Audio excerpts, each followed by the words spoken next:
আজ আবারও একটা মজার রেসিপি নিয়ে চলে এলাম, চাল কুমড়ো পাতায় চিংড়ি ভাপা। তো চলে গেলাম বাগানে, দেখো কি কচি কচি চাল কুমড়ো পাতা হয়েছে। সেখান থেকে কয়েকটা পাতা ছিঁড়ে নিয়ে চলে এলাম। একটা মিক্সির বাটি নিয়ে নিয়েছি, ওর মধ্যে সর্ষে, পোস্ত, কয়েক কোয়া রসুন আর কাঁচা লঙ্কা দিয়ে দেবো, বেশ কিছুটা নারকেল, একটা মিহি পেস্ট বানিয়ে নেব।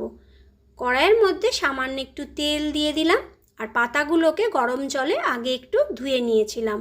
বেশ কিছুটা চিংড়ি মাছ ওর মধ্যে দিয়ে দেবো। তারপর সর্ষে পোস্তর যে মশলাটা রেডি করেছিলাম সেটা দিয়ে স্বাদমতো লবণ, হলুদ, লঙ্কার গুঁড়ো, সামান্য একটু চিনি দিয়ে দেবো টেস্টটাকে ব্যালেন্স করার জন্য।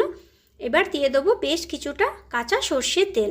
ভালো করে সব কিছুকে মেখে নেব। ওপর থেকে আরও কয়েকটা পাতা দিয়ে ভালো করে এটাকে ঢেকে দেবো।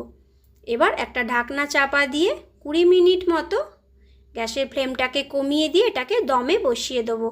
এইভাবে একবার চাল কুমড়ো পাতায় চিংড়ি ভাপা খেয়ে দেখো, কী যে অসাধারণ লাগে, কি বলবো।